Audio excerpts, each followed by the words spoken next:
Assalomu alaykum, hurmatli talabalar. Bugun siz bilan o'tadigan darsimiz O'zbekistonda demokratik fuqarolik jamiyati asoslarining shakllanishi, amalga oshirilayotgan siyosiy islohotlar bo'lib hisoblanadi. Bugungi dars rejamizga ko'ra, bu dars davomida milliy davlat boshqaruvi hokimiyatlarining bo'linish prinsiplari, ko'p partiyaviylik tizimi, siyosiy partiyalar, parlament tizimi, huquq tizim islohotlari, nodavlat notijorat tashkilotlar va o'z-o'zini boshqaruv organlari, demokratik islohotlar konsepsiyasi va inson huquqlari to'g'risida bo'lib hisoblanadi. Milliy davlat boshqaruv tizimi hokimiyatlarning qonun chiqaruvchi, ijro etuvchi va sud hokimiyatlariga bo'linadi. Bunda albatta alohida hokimiyatning tizimlari bo'lib hisoblanadi. Birinchi qonun chiqaruvchi hokimiyatga dastlab Oliy Sovet, keyin Oliy Kengash, hozirgi kunda esa Oliy Majlis deb atalgan hokimiyat kiradi. Bunda asosan mamlakat hayotiga taalluqli bo'lgan, har bir sohaga aloqador bo'lgan qonunlar ishlab chiqiladi va qabul qilinadi. Ijro etish uchun esa ular ijro etuvchi hokimiyatga taqdim etiladi. Bunda ijro etuvchi hokimiyat bu Vazirlar Mahkamasi hamda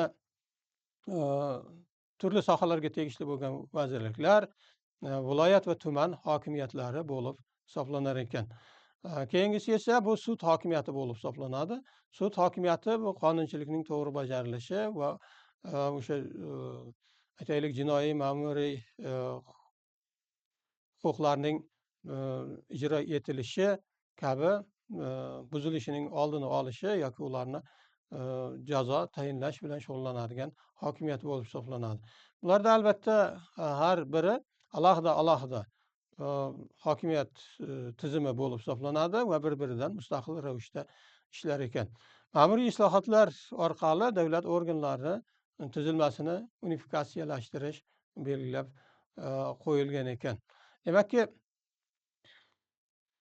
keyingi davlat xizmati institutlarini isloh qilinishini oladigan bo'lsak, albatta davlat o'sha o'z fuqarolariga bir qancha xizmatlarni taklif qiladi. Bu albatta davlat xizmatlari to'g'risida deb atalgan qonunga binoan amalga oshiriladi. Buni ishlab chiqarish, mana shu qonunning ishlab chiqarilishi davlat idoralari xalqqa xizmat qiladigan tizim yaratish. Keyingisi esa kadrlar siyosati. Kadrlar siyosati zamonaviy texnologiyalar va ochiq tanlov tizimini joriy etish. Hozirgi kunda ko'radigan bo'lsak, albatta mana shu davlat xizmati to'g'risida qonunni yuritish yoki uni amalda tatbiq etish uchun har bitta davlat idoralari xalqqa hisobot berib turishi kerak bo'ladi. Va bular xalq oldida ularning muammolari bilan shug'ullanishi demak bir tizim yaratilgan. Mana shu tizimlar vazirliklar, viloyat va tuman hokimliklari bo'lib hisoblanar ekan. Kadrlar siyosatida hozirgi kunda o'sha ta'lim sohasidan boshlab eng oxirgi ta'limdan keyingi oliy ta'limdan keyingi ta'limgacha bo'lgan o'quv jarayonlarida yetishtirib chiqariladi bu kadrlar va ularni o'z joyiga qo'ya olish bu eng katta tanlov bo'lib hisoblanar ekan. O'zbekistonda ko'p partiyaviylik tuzumi aslida bu siyosiy partiyalarning tuzilishi o'sha 91-yilga borib taqaladi. Shu yili O'zbekiston mustaqillikka erishgan paytda faqatgina bitta partiya O'zbekiston Xalq demokratik partiyasi mavjud edi. Ko'rib turganimizdek hozirgi kunda 5 ta partiya bor va bu partiyalar siyosiy jihatdan davlat va jamiyat o'rtasidagi ko'prik vazifasini o'tar ekan. Eng birinchi partiya yuqorida aytib o'tganimizdek o'sha Xalq demokratik partiyasi bo'lib hisoblanadi. Bu O'zbekiston xalqining demak ijtimoiy himoyaga muhtoj qatlamlarni manfaatlarini himoya qiluvchi va o'zining dasturlarida mana shu ularning manfaatlarini aks ettiruvchi partiya bo'lib hisoblanadi. Ikkinchisi esa bu Adolat sotsial-demokratik partiyasi bo'lib hisoblanadi. Bu 1995-yilda tashkil etilgan partiya bo'lib hisoblanadi va fuqarolik jamiyati va qonun ustuvorligi bilan ni ta'minlash bilan shug'ullanar ekan.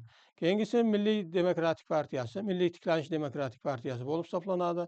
Milliy o'zlikni anglash va vatanparvarlik sohalarida o'zining shu dasturlari bilan qatnashar ekan. Bunda qaraydigan bo'lsak, jamiyatimizda o'rnatiladigan mafkuraviy yoki bo'lmasa o'zlikni anglash, eski o'zimizning milliy an'analarimizga qaytish hamda vatanni himoya qilish kabi o'sha jihatlari birinchi o'ringa qo'yilgan ekan. Keyingisi esa o'z Liberal demokratik partiyasi bu tadbirkorlar va ishbilarmonlar manfaatini himoya qiladi. Hozirgi kunda ko'ryapmizki, o'sha O'zLDP bizning mamlakatimizda 91-yildan hozirgi kungacha o'sib kelayotgan tadbirkorlarning manfaatlarini himoya qiladi.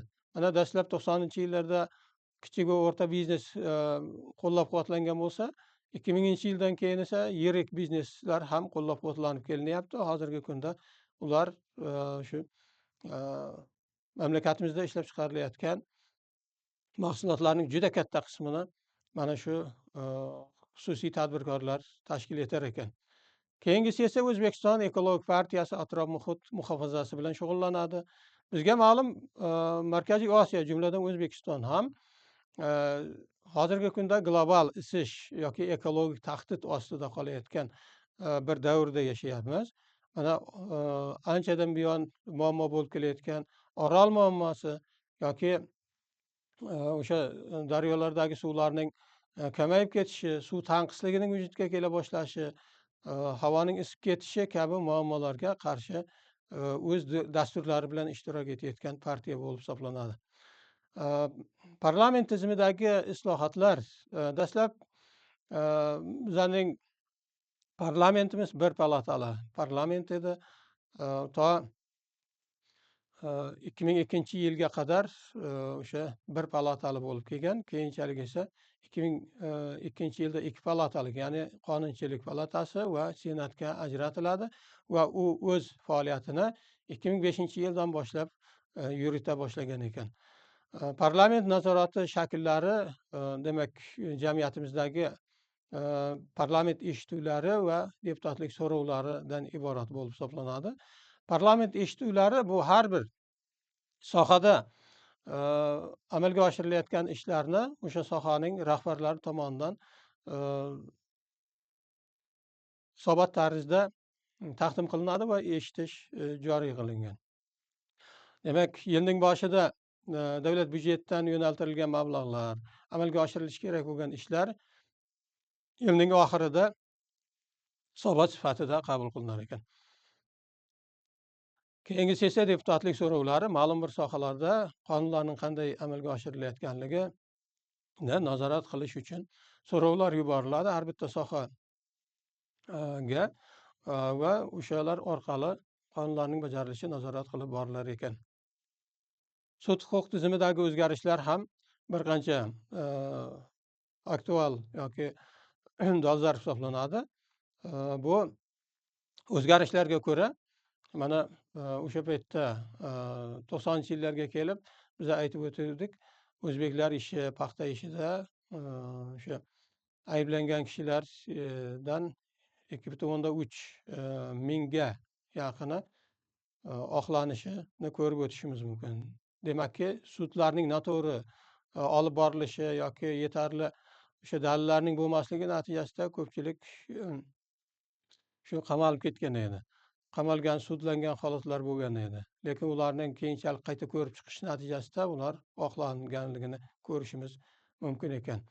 Endi hozirgi kunda biza 1991-yildan 2016-yilgacha bo'lib o'tgan davrni birinchi prezidentimiz bilan bog'laydigan bo'lsak, 2017-2021-yillardagi davrni esa bizlar ikkinchi prezidentimiz Shavkat Miromonovich Mirziyoyev davri bilan bog'lar ekanmiz va uning tashabbuslari bilan amalga oshirilayotgan ishlar hisoblanadi. Unda asosan o'sha 5 ta yo'nalish, ustuvor yo'nalishlar mavjud. Bular davlat va jamiyat qurilishi, qonun ustuvorligi, sud islohoti, iqtisodiyotni erkinlashtirish, ijtimoiy sohani rivojlantirish, xavfsizlik va tashqi siyosat bo'lib hisoblanadi.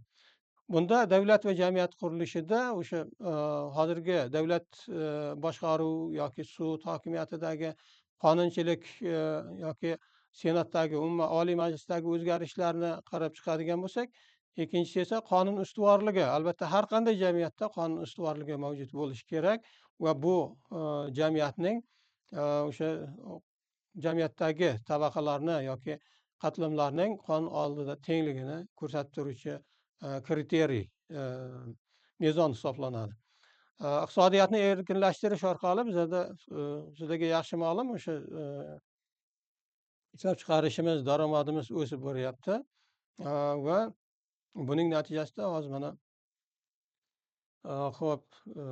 ko'pgina davlatlar yoki investitsiyalarni jalb qilish natijasida juda ham katta yutuqlarga erishib borayotgan ekanmiz.